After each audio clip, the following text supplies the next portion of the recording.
देखिए स्टार्ट करते हैं common size statement. Common size statement में भी दोनों ही स्टेटमेंट हम बनाते हैं। हम बैलेंस शीट भी बनाते हैं और इनकम स्टेटमेंट भी बनाते हैं।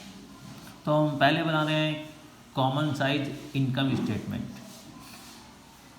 कॉमन साइज इनकम स्टेटमेंट में जो परसेंटेज कैलकुलेट की जाती हैं वो एब्सोल्यूट चेंज की नहीं होती, क्योंकि कॉमन साइज स्टेटमेंट के अंदर एब्सोल्यूट चेंज कैलकुलेट ही नहीं किया जाता। ठीक है, यहाँ पर टोटल अमाउंट से कैलकुलेट किया जाता है। अगर हम इनकम स्टेटमेंट बना रहे हैं तो इनकम स्टेटमेंट के अंदर जो परसेंटेज कैलकुलेट की जाती है वो नेट सेल के बेस पर की जाती है। मीन्स जो कंपेरिजन हमें करना होता है वो नेट सेल से करना होता है। इट मीन्स परसेंटेज जो हमें कैलकुलेट करनी है वो नेट सेल के बेस पर करनी है, नेट सेल से करनी है, जिसे हम रेवेन्यू फ्रॉम ऑपरेशन कहते हैं। पर्टिकुलर आइटम्स, जिस भी आइटम की हम परसेंटेज कैलकुलेट कर रहे हैं वो न्यूमरेटर में आ जाएगा। Divide by revenue from operation means sale multiply 100। Right, इस तरीके से हम परसेंटेज कैलकुलेट करते हैं।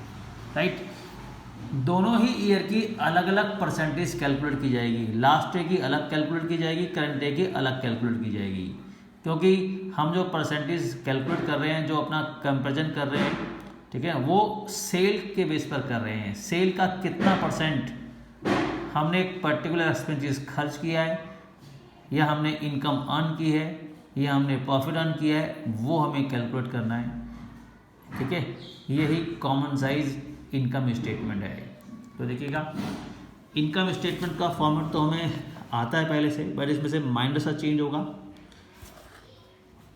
कॉलम वही बनेंगे 6, पर्टिकुलर्स, नोट नंबर मीन्स जिसको नोट टू अकाउंट कहते हैं, एब्सोल्यूट अमाउंट, ठीक है, लास्ट ईयर का अमाउंट, करंट ईयर का अमाउंट, ठीक है, देन परसेंटेज।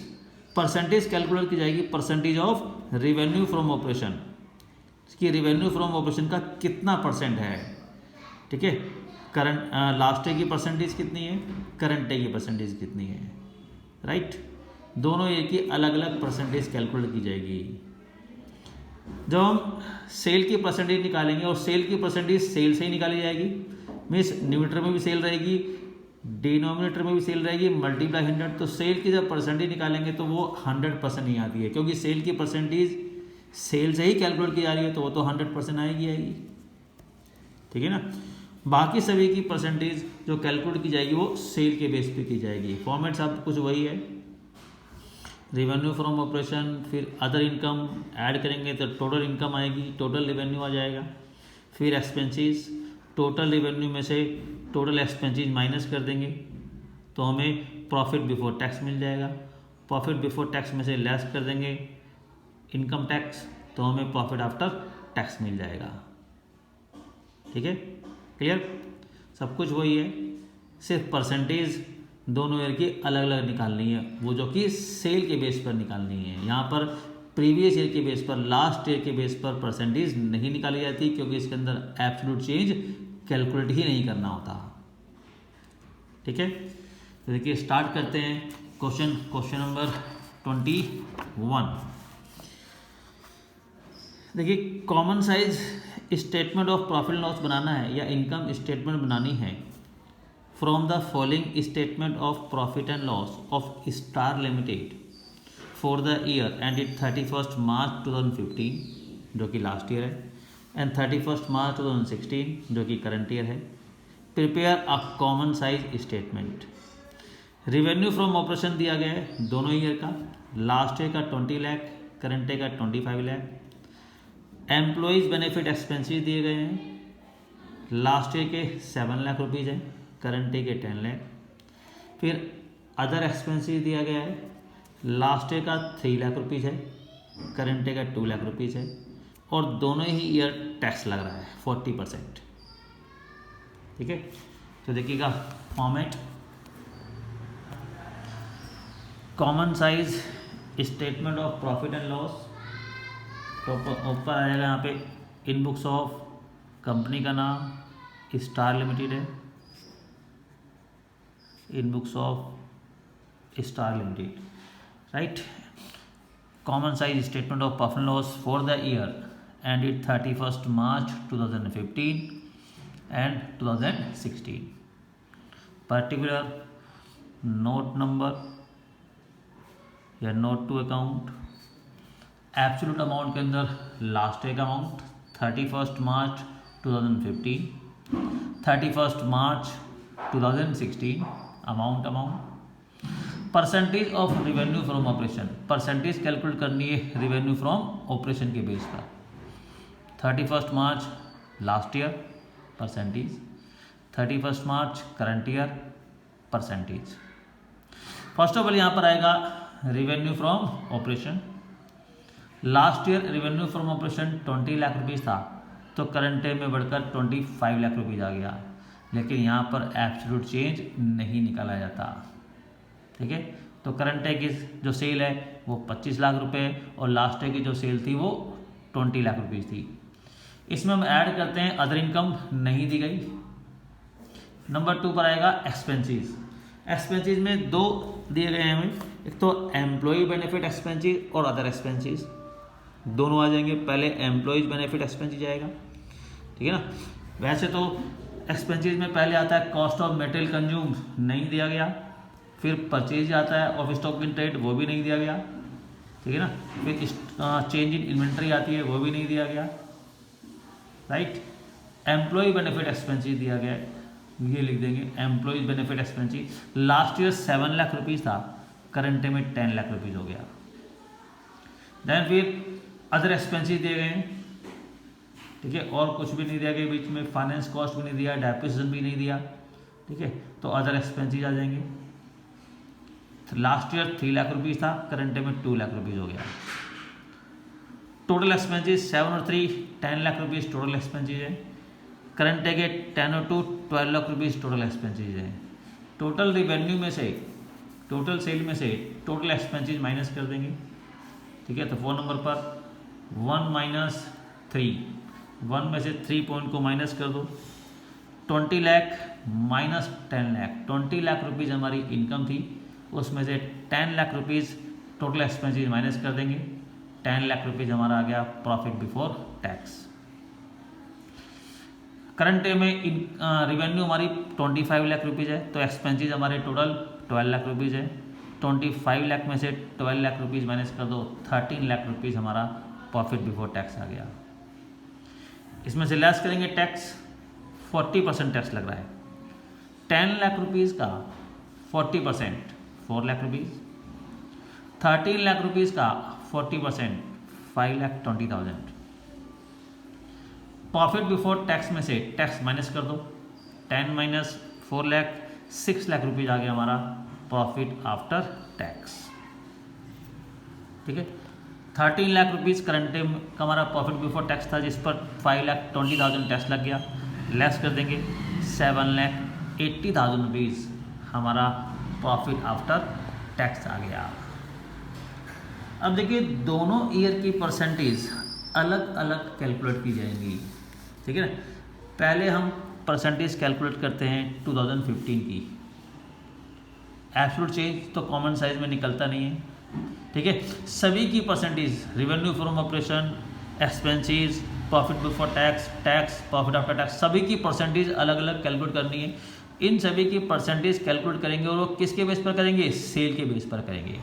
मीन्स सभी को सेल से, मीन्स सभी को नेट सेल से, मीन्स रिवेन्यू फ्रॉम ऑपरेशन से डिवाइड करते रहेंगे, ठीक है, राइट। पर्टिकुलर आइटम, जिस भी आइटम की हम परसेंटेज निकाल रहे हैं, divide by revenue from operation, ठीक है। जिस ईयर की परसेंटेज निकालें उस ईयर की रिवेन्यू फ्रॉम ऑपरेशन से डिवाइड करो, मल्टीप्लाई 100। तो स्टार्ट करते हैं पहले 2015 में, ठीक है। पहले किसकी निकालेंगे, सेल की।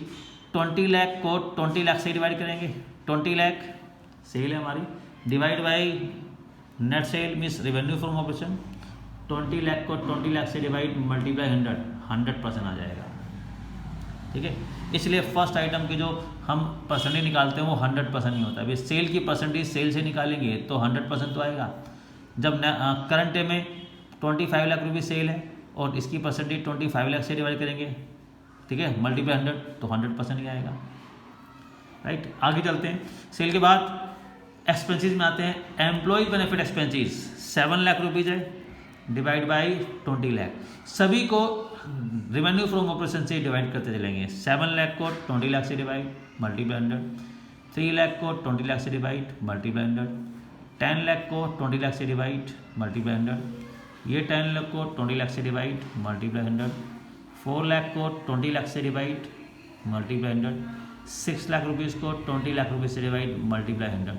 सभी आइटम्स को किससे डिवाइड करेंगे? रेवेन्यू फ्रॉम ऑपरेशन से। सभी को रेवेन्यू फ्रॉम ऑपरेशन से डिवाइड करते रहेंगे, मल्टीप्लाई 100% ही जाएगी।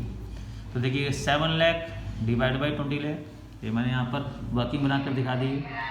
2015 की बना रहे हैं। 7 लाख अपॉन में 20 लाख मल्टीप्लाई 100, 35%, ये आ गया यहाँ पे 35%। 3 lakh divide by 20 lakh multiply 100, 15%, ये पुट कर देंगे 15%। 10 लाख डिवाइड बाई 20 लाख, 10 लाख को 20 लाख से डिवाइड करेंगे, मल्टीप्लाई 100, 50%, पुट कर देंगे यहाँ पर 50%। 10 लाख को 20 लाख से डिवाइड करेंगे, मल्टीप्लाई 100, सेम आएगा 50%। 4 लाख डिवाइड बाई 20 लाख, 4 लाख को 20 लाख से डिवाइड, मल्टीप्लाई 100, 20%, ये आ गया यहाँ पे 20%। 6 lakh divide by 20 lakh multiply 100, 30%, ये आ गया यहाँ पे 30%। ये हमने परसेंटेज निकाल दी 2015 की। अब करंट की परसेंटेज निकालेंगे 2016 की। अब 2016 की अगर हम परसेंटेज निकाल रहे हैं, सभी को किससे डिवाइड करेंगे? 2016 के रेवेन्यू फ्रॉम ऑपरेशन से। 25 लाख को 25 लाख से डिवाइड, मल्टीप्लाई 100%, ठीक है ना।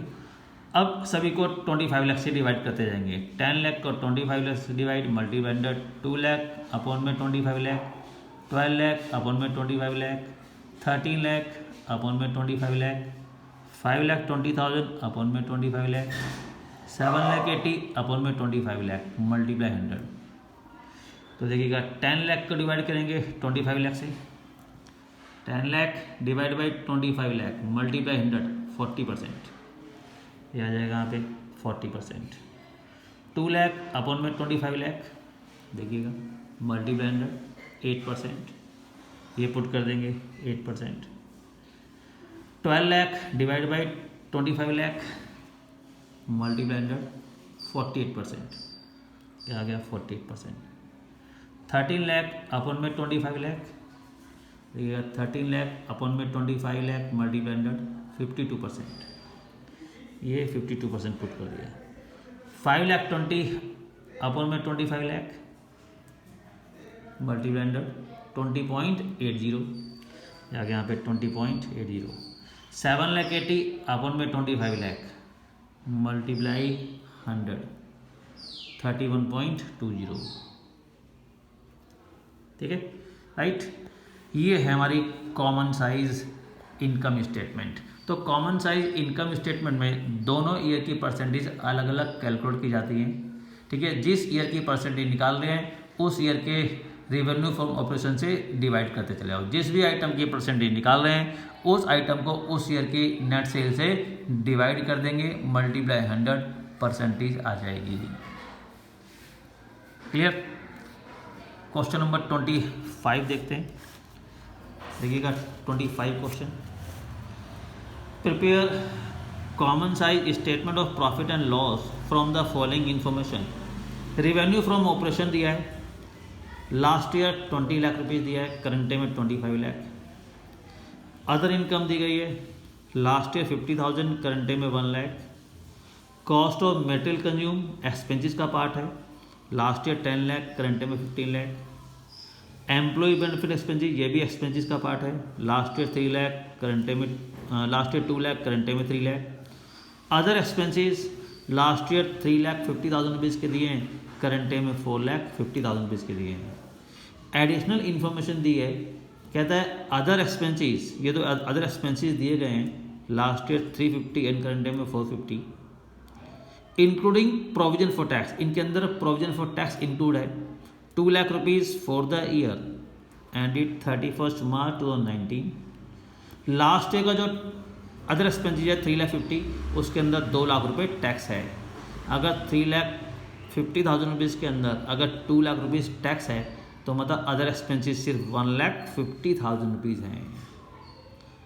And 2,50,000 rupees for the year ended 31 March 2020। Current day के अंदर तो अदर एक्सपेंसेस है 4,50,000, उसके अंदर 2,50,000 रुपीज़ टैक्स है। तो 450 में 250 अगर टैक्स है तो अदर एक्सपेंसेस करंट डे के सिर्फ 2 लाख रुपीज़ हैं। ठीक है, ये सिर्फ अदर इसके अंदर एडिशनल इन्फॉर्मेशन दी थी। बाकी पूरा क्वेश्चन वैसे ही, कोई भी चेंज नहीं है। ठीक है ना। Common size statement of profit loss for the year ended 31 March 2019 and 20। Particular note to account 31 March last year, 31 March current year, 31 March last year percentage, 31 March current year percentage. सबसे पहले यहाँ पर आ जाएगा revenue from operation. Last year revenue from operation 20 lakh था, current में 25 लाख। फिर इसमें ऐड करते हैं हम other income. Last year 50,000 rupees थी, करंट में 1 लाख। दोनों को प्लस कर देंगे, टोटल रिवेन्यू आ जाएगा 1 + 2 20 लाख प्लस 50,000, तो ये हो गया 20,50,000। 25 लाख प्लस 1 लाख, ये हो गया टोटल 26 लाख। ये हो गई हमारी टोटल रिवेन्यू। ठीक है। एक्सपेंसेस जाएंगे, 3 एक्सपेंसेस दिए गए। Cost of material consume last year 10 lakh था, करंट में 15 lakh. Employee benefit expenses last year 2 lakh rupees था, करंट में 3 लाख। अदर एक्सपेंसेस वैसे तो 3,50,000 रुपीज़ दिए हुए हैं, लेकिन 3,50,000 के अंदर 2 लाख रुपीज़ क्या है, टैक्स है। 350 में अगर 2 लाख टैक्स है तो अदर एक्सपेंसेस सिर्फ 1,50,000 रुपीज़ के हैं। ठीक है। करंट डे के अंदर 4,50,000 है अदर एक्सपेंसेस, लेकिन इसके अंदर 2,50,000 रुपीज़ टैक्स है। तो 450 में से 250 हटा दो तो करंट डे के अदर एक्सपेंसेस हैं सिर्फ 2 लाख। तीनों एक्सपेंसेस को प्लस कर देंगे।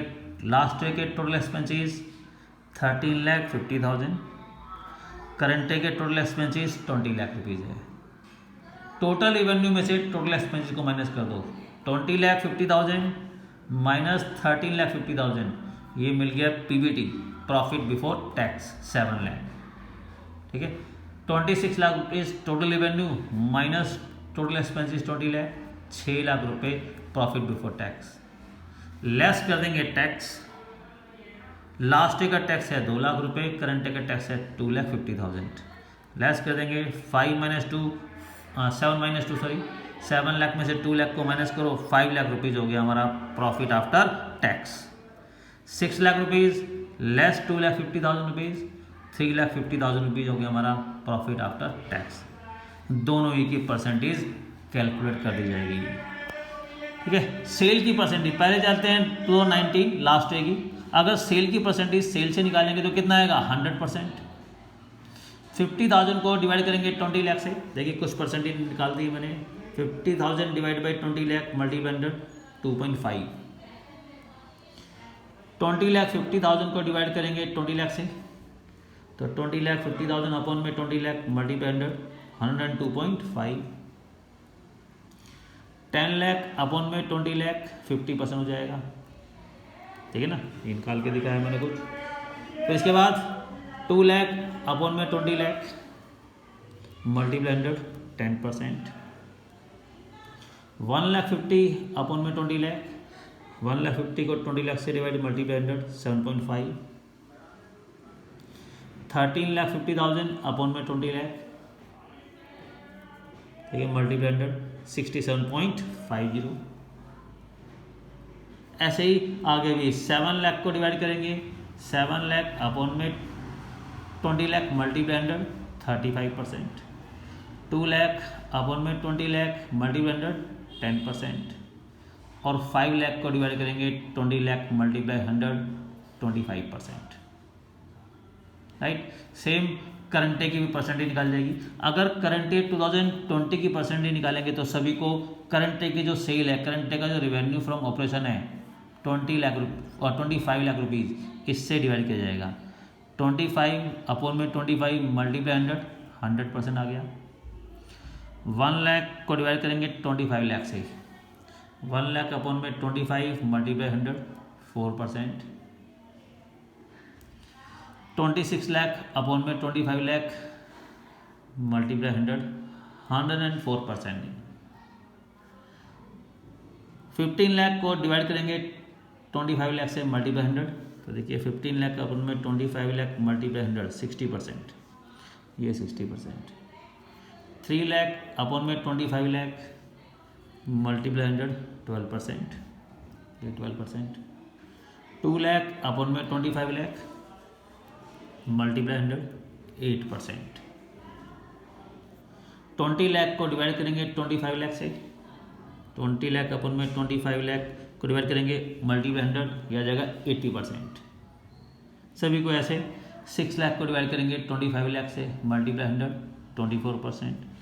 2 लाख 50 अपन में 25 लाख मल्टीप्लाई 100 10%। 3 लाख 50 अपन में 25 लाख मल्टीप्लाई 100 14%। ठीक है, समझ में आया? कोई डाउट? तो ये थी हमारी कॉमन साइज इनकम स्टेटमेंट। इसी टाइप से हमारी कॉमन साइज बैलेंस शीट भी बनती है। ठीक है, जैसे हमने कंपैरेटिव बैलेंस शीट बनाई थी, ठीक है, वहाँ पर एब्सोल्यूट चेंज की परसेंटेज निकाल रहे थे, यहाँ पर एब्सोल्यूट चेंज की परसेंटेज नहीं निकलती। ठीक है, यहाँ पर दोनों ईयर की परसेंटेज अलग अलग निकाली जाएगी और वो total assets and total liabilities के बेस पर निकाली जाएगी। ठीक है, राइट। हम ये भी कह सकते हैं कि बैलेंस शीट के टोटल अमाउंट से निकाली जाएगी। जो भी बैलेंस शीट का टोटल अमाउंट आता है, ठीक है, या फिर टोटल एसेट्स या टोटल लायबिलिटीज का अमाउंट आता है, बैलेंस शीट का टोटल एसेट्स का टोटल या फिर टोटल लायबिलिटीज का टोटल तो होता है, मीन्स टोटल वैल्यू से कैलकुलेट की जाएगी। टोटल एसेट्स या टोटल लायबिलिटीज या बैलेंस शीट का टोटल एक ही बात है। कॉलम वही बनेंगे 6 column, common size balance sheet, particular, note number, absolute amount, last year का अमाउंट, करंट ईयर का amount, percentage last year, percentage current year, वही सारे हमारे हेडिंग आएंगे। इक्विटी एंड लायबिलिटीज के अंदर share holder fund, non current liabilities, current liabilities, फिर non current assets, फिर करंट एसेट्स, दोनों ईयर की परसेंटेज अलग अलग कैलकुलेट की जाएगी। तो देखिएगा, कॉमन साइज बैलेंस शीट जब हम बनाते हैं, परसेंटेज जो हम निकालेंगे पर्टिकुलर एसेट्स या पर्टिकुलर लायबिलिटीज, अगर एसेट्स की परसेंटेज निकाल रहे हैं तो divide by total assets, liabilities की परसेंटेज निकाल रहे हैं तो divide by total liabilities multiply 100 से कर दी जाएगी। ठीक है ना। तो देखिएगा, क्वेश्चन नंबर 26, क्वेश्चन नंबर 26 देखते हैं। देखिए, एक ही क्वेश्चन हमें करना है इसका। ये from the following information prepare a common size balance sheet. दोनों ईयर के last year and current year, दोनों ईयर के हमें शेयर होल्डर फंड दिया है, स्टार्टिंग में आएगा। नॉन करंट लायबिलिटी दी गई है, करंट लायबिलिटी दी गई है, ये तो लायबिलिटी में आ जाती है। फिर नॉन करंट एसेट्स और एसेट्स, ये दोनों एसेट्स में आ जाएंगी। ठीक है, सारी वैल्यू पुट हमें दी गई है, पुट करते चले जाएंगे। देखिएगा, common size balance sheet as at 31 March 2019 and 31 March 2020, particular, note number, absolute amount 31 March last year, 31 March current year, percentage of balance sheet total, percentage जो कैलकुलेट की जाएगी वो बैलेंस शीट के टोटल से कैलकुलेट की जाएगी। 31 March last year percentage, 31 March current year percentage.